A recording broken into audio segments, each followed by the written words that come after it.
voilà, moi je suis bien, je fais de la moto aussi, hein, on n'en a pas parlé. Ben, parle-en si tu veux. La moto, ça aussi, c'était un rêve. C'était un rêve quand j'étais adolescente. J'adorais les motos. Ben, évidemment, c'est l'époque Johnny, James Dean et tout ça, quoi, hein. Et mes parents m'ont toujours interdit de monter sur une moto. Et à l'époque, on écoutait ses parents. C'est-à-dire que jusqu'à plus de 20 ans, j'ai jamais mis les pieds sur une moto. J'ai eu une fois, je crois, à 20 ans, en tremblant, en me disant pourvu que j'ai pas un accident, pourvu que mes parents me voient pas, pourvu que ci, pourvu que ça. Parce qu'ils étaient sévères, hein, enfin ma mère, parce que mon père n'était pas là.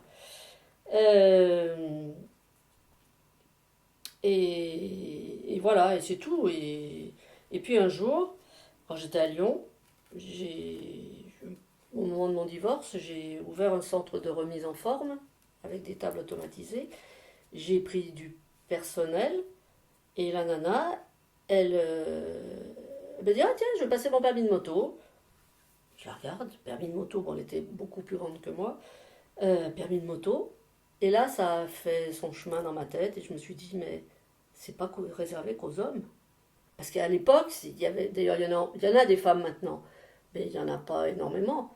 Et pour moi, c'était réservé aux hommes. Et ça a fait son chemin.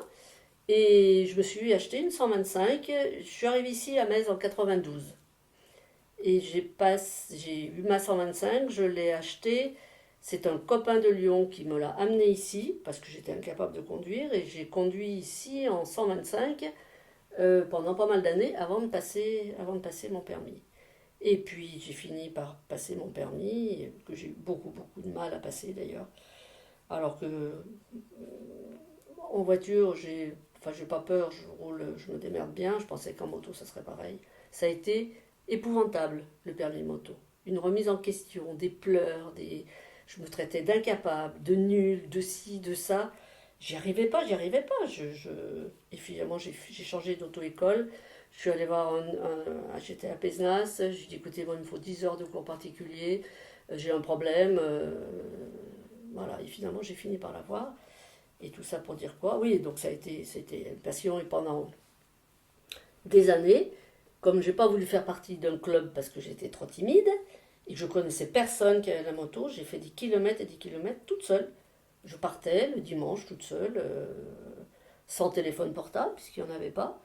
Et voilà, je faisais 200, 250 bornes. Du coup, je connais toute la région. Et c'est là que là, tu apprécies la nature, parce qu'en plus, il y a les odeurs en moto. Et je connais, à mon avis, mieux la région que beaucoup de gens d'ici. Des petits coins splendides, des rivières, Voilà, donc j'ai fait ça pendant bien 10 ans toute seule, hein. Et puis après, ben, ça s'est un petit peu démocratisé, il y a eu un petit peu plus de gens qui avaient des motos, j'avais des élèves qui étaient motards, et puis maintenant ça me dit plus grand-chose toute seule, ça m'attire plus. Et je me souviens, quand il y avait les Brescudos, enfin quand il y a les Brescudos au mois de septembre, j'étais alors passionnée et j'y allais, oui, j'allais alors le week-end, à l'époque avec le week-end, et j'avais une 125 sportive carénée. Je ne mettais pas les pieds par terre, donc j'avais des chaussures avec des talons compensés comme ça. Et je les suivais, et j'étais la seule femme à l'époque. Je te parle des premiers temps que j'habitais là, hein, donc 94. Hein. J'étais la seule femme et la seule et avec la 125 quoi. Maintenant, je suis plus la seule femme, mais c'est vrai que j'ai été longtemps toute seule. Voilà, et puis ben, j'ai transmis la bord de la moto à mon compagnon. Maintenant, on roule à deux. C'est vraiment fabuleux. Et maintenant, avant, je sortais tout le temps, mais je n'allais pas très loin.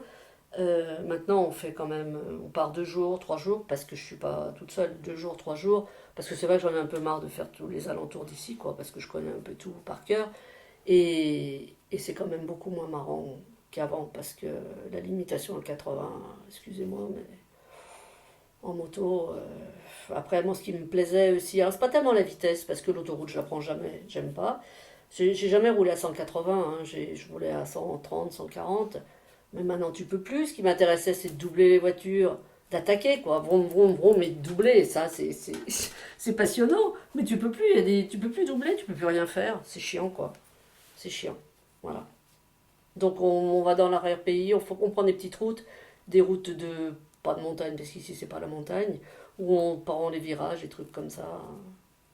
Et comme ça on se fait pas sucrer nos points du permis. Voilà, par contre je me considère pas une vraie motarde, parce que quand il pleut je la prends pas, quand il fait froid je la prends pas. Voilà, ça doit rester un plaisir.